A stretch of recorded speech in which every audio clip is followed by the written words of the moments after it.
So unanimous decision, Blair Cobbs defeats AB. I believe we both predicted that that's what was gonna happen, right? A little biased, friend of the show, Blair the Flair. And we I think we knew that AB is well past his prime.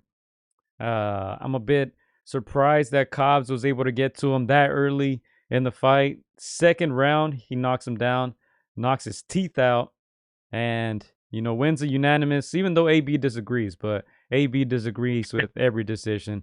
He still thinks the hood saw him beat Pacquiao. So, good win for Cobbs, back in the mix. And on the complete opposite, AB might be done. I know he posted some stuff on Instagram saying, that he's gonna come back stronger than ever and all that. But that's what they all say. But congrats to our boy Blair the Flair. Hey Gio, going to this fight, I was both a little surprised how many people. Obviously, the name, Adrien Broner, people know him way more than Cobb, but overwhelmingly, he was favored by the mainstream fans.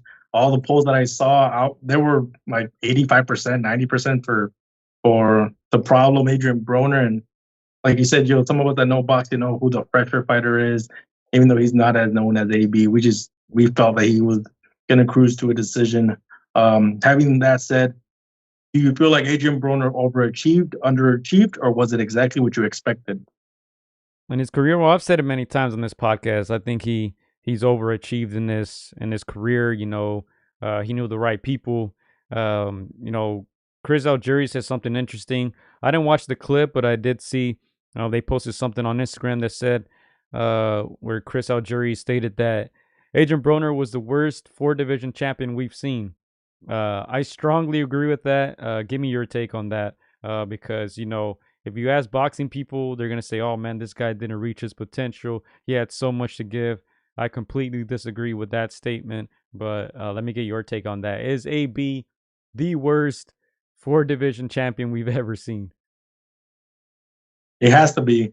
When I think of, it's hard to be a four division champion, and when you think of those names, usually it's very humble, hardworking, ultra talented guys that, when they fell off of their prime, it was, due to age and the like. But yeah, I can't think of. And there's a lot of people that say like, "What? This guy's a four division champion." That they would be surprised. But yeah, definitely AB off the top of my head has to be the worst fourth division belt holder. Yeah, let's go through AB's resume real quick. You see the picture there. Uh, like I said, I strongly believe that he overachieved. He was lined up with the right people. He had the right opponents. When he finally stepped up against Maidana, we saw what happened. He was badly hurt in that one. Embarrassed, you can say, but let's see. I think it's this one right here. Look, AB 35-5, 24 KOs. He's 34 years old now.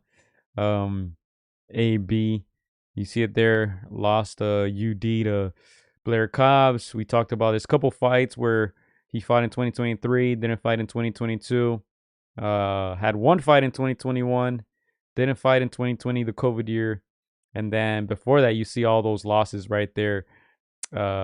Manny Pacquiao, the draw against Vargas, the loss against Mikey Garcia. And if you look at some of the names, he lost to Sean Porter, he lost to Marcos Maidana. If you look at some of the guys that he beat for the titles, I think right here, Paulie was one of them. I'm not sure if that was a real champion or not, but that was welterweight.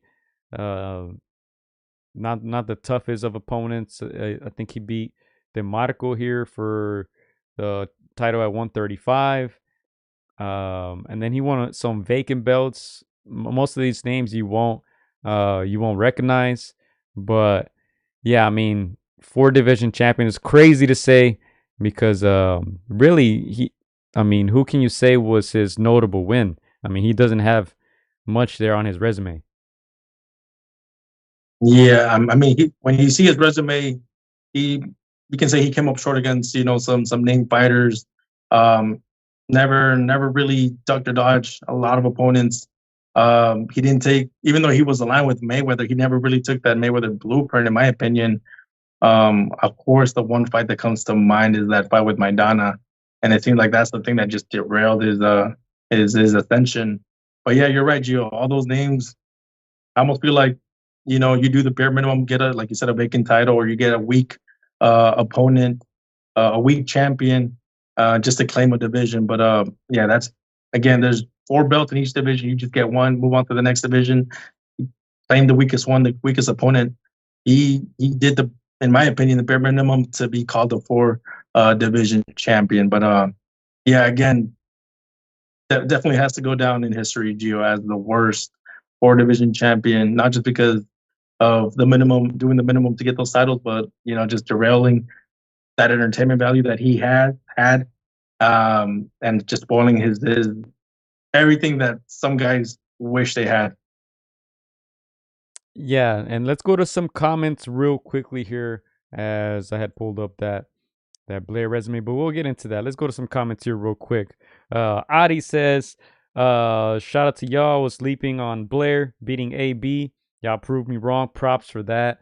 I know on my end, AB just doesn't throw enough punches, man. I feel like I don't know who he can beat nowadays. I think Adi also mentioned, the boxing channel says AB actually looked real good for being an alcoholic person.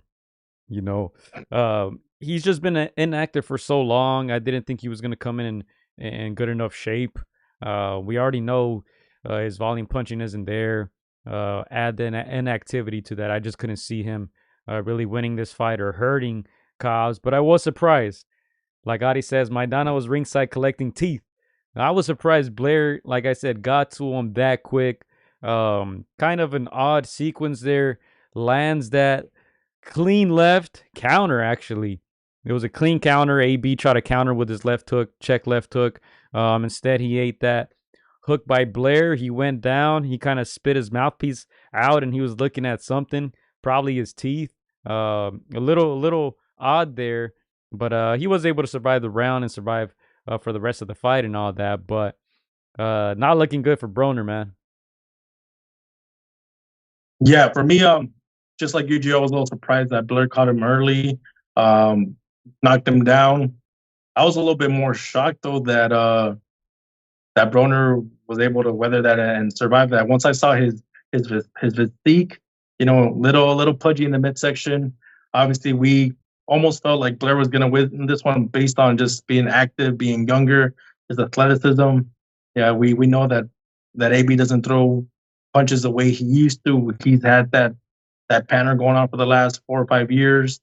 So we felt that Blair was going to win this fight. To a UD, but once he hurt him, again, I was shocked that Broner was able to weather that. But again, I said it on the podcast before. He's one of the toughest guys. He, will go down, but he hasn't ever been knocked out. If he did not get knocked out by Madonna, it shows how tough he is, even in defeat. Oh, is he gonna play? Come on, play it, please. Play it. Ah, it's not playing the AB soundbite. I don't know what's wrong with this, but let me continue to try. Dang it, it's not doing it for some reason. But hold up. Yeah, I was gonna say, did you predict Bang. that he was gonna lose his teeth this match? I know that's the talk of social media after that. Obviously, the knockdown, and then the commentators saying that he lost his tooth, and obviously the wildstorm that came after that. No, not at all. I didn't think he was gonna lose some teeth.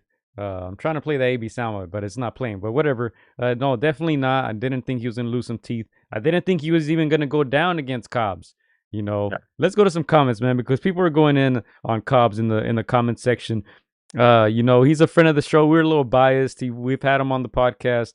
Chris, you've interviewed him a few times in person. Funny guy, very charismatic. But Big Bro's calling him a 34-year-old prospect. Let's see. I don't know why anyone would favor AB. He says based off inactivity. Now, how bad he looked in his previous fight, even against a 34-year-old prospect. Adi says, "Hey, I didn't even know. Personally, I didn't know who Blair was, and this fight was not worth my research." He says.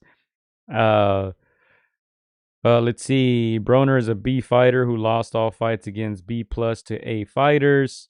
Uh, you got to give credit for his chin and heart, says Big Bro.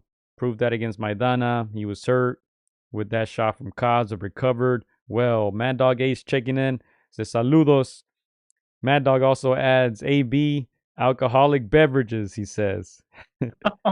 Doing his thing early in the rounds, just like Cobbs did, Mad Dog. Yeah. Yeah, Joe, I don't know how everybody saw it. I know a lot of people, still find a way to watch this fight. I started watching it because there was a link on YouTube, surprisingly, and I am not gonna lie, Gio, those comments on that stream were hilarious, man. I don't know if you got the chance to see it, but I mean, what were your first thoughts, Gio, of the production value? Obviously, this was put on by Don King through his promotions. A legend of the sport, but way past his time. What did you think of production value? Obviously, the commentators, the ring entrances, the announcer. What did you think of that? This stream looks cleaner than that, Chris. I didn't watch much. I didn't watch the whole fight, honestly. What was I doing? I was busy. I forgot what I was. Oh, it was a Friday night, so yeah, I didn't watch.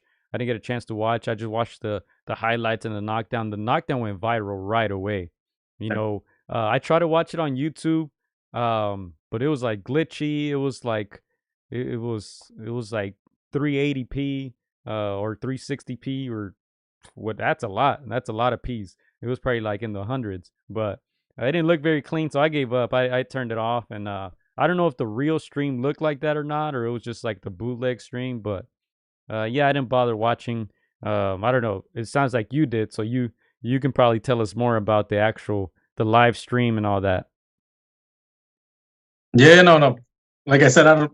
I maybe it was the stream I was watching it, but I doubt it because everybody dropping their comments was saying the same thing. It was very low budget. Obviously, we know these are not like the Canelo type of names. They're not the Munguia or guys that are just like in their moment. At least for AB, but hey, very entertaining guys. We said it before. Blair Cobbs, friend of the show, very funny. Trying to mix it up, bring in some of that wrestling entertainment aspect of that. Adrien Broner again, always been about saying unhinged things and something that's good for boxing, keeps people entertained, whether it's controversial or not. But yeah, the production value not up to these guys' standards. The commentators, no disrespect to them, but it seemed like sometimes they knew who they were talking about. It felt some of them barely finding out who Cobbs was. Again, Don King, legend of the sport, legendary, maybe the best promoter of all of boxing of all time. But of course, we know he's way past his best, and he's in a way he was just lucky to be doing one more card. But again, yeah, I kid you not, Joe. I felt like we could have called that fight, and we would have had so much fun. It felt like kind of like that kind of low budget card. Oh man, my daughter's sixth grade graduation had better production, says Mad Dog. The fight was free with my Chewy subscription. Audi, is that real? Is that a real thing? I don't know if you guys be messing around. Chewy, I've never heard of that. Low budget card, says Big Bro. Clyde, shout out to Clyde. He says, I didn't even know AB was fighting until I got a bunch of notifications about the loss on my phone.